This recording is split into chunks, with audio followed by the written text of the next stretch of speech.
Di sekeliling saya sangat berisik dengan orang-orang yang berbahasa Portugis saat makan di pasar Time Out, pasar terbesar di kota Lisbon di Portugal.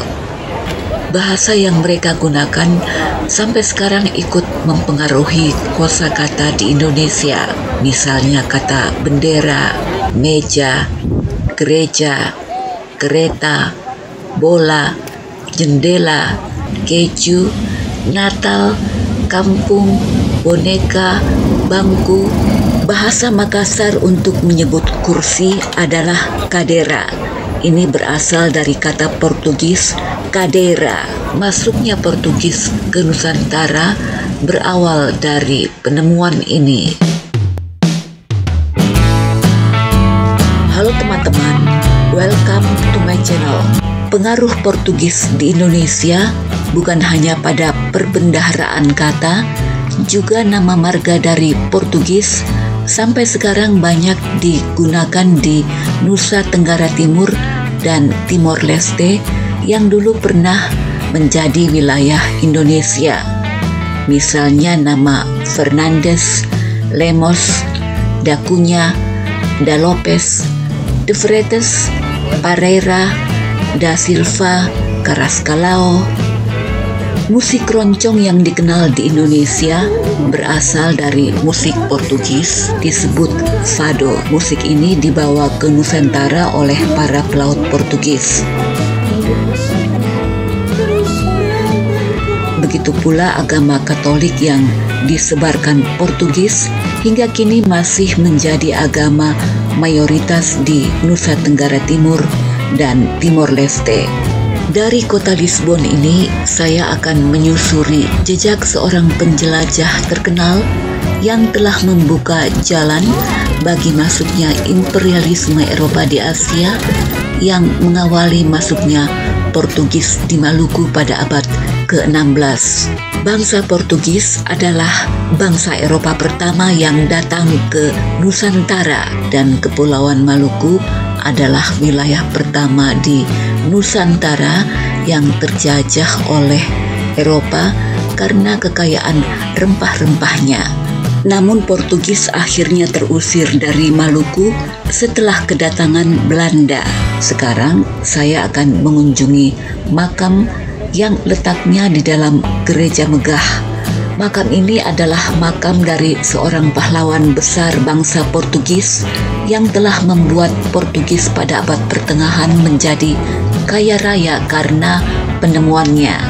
Inilah makam Vasco da Gama di Belém di kota Lisbon di Portugal. Vasco da Gama, seorang penjelajah legendaris dari Portugis, disebut dalam daftar tokoh paling berpengaruh dalam sejarah. Penemuannya telah ikut mengubah tatanan dunia. Penemuan Vasco da Gama menjadi titik tolak terjadinya globalisasi dalam bentuk yang masih kuno sesuai zaman itu. Vasco da Gama menemukan jalur laut untuk menuju Asia yang waktu itu belum ada di peta. Ia akhirnya mendarat di pantai Malabar di India pada 20 Mei 1498. Selanjutnya India menjadi koloni Portugis yang pertama di Asia. Rempah-rempah dari India, terutama merica dan kayu manis, diangkut dan dijual di Eropa, membuat Portugis menjadi negara terkaya di dunia ketika itu. Sebelum pelayaran Vasco da Gama, 80 tahun sebelumnya, Portugis sudah berusaha mencari jalur laut ke Asia, namun tidak pernah berhasil. Melalui jalur laut yang ditemukan Vasco da Gama inilah, kemudian orang-orang Eropa menemukan jalur pelayaran ke Asia. Jalur itu melalui Tanjung Harapan di Afrika Selatan yang ditemukan pelaut Portugis Bartolomeus Dias 10 tahun sebelum pelayaran Vasco da Gama ke Asia. Sebelumnya, sudah ada orang Eropa yang ke Asia, misalnya Marco Polo, tetapi melalui jalur darat yang dikenal dengan nama Jalur Sutra.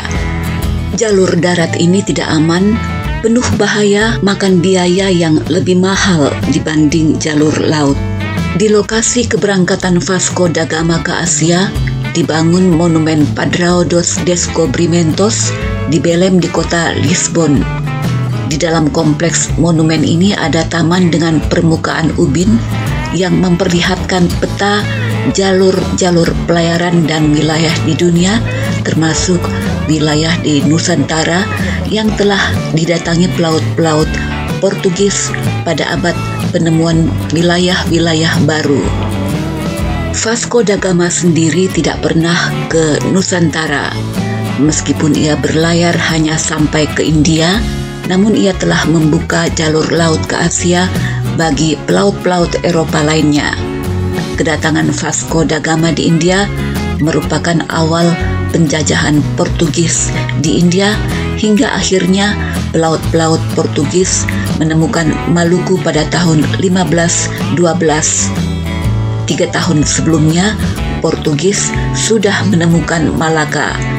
Jasa Vasco da Gama bagi Portugal membuat ia dianugerahi gelar bangsawan oleh raja.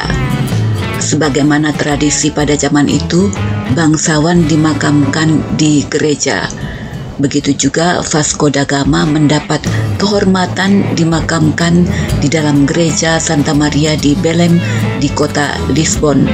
Berdekatan dengan makam Vasco da Gama ini juga ada makam Luís Vaz de Camões, penyair Portugis yang banyak menulis puisi tentang kepahlawanan Vasco da Gama, juga penulis sejarah tentang zaman penemuan.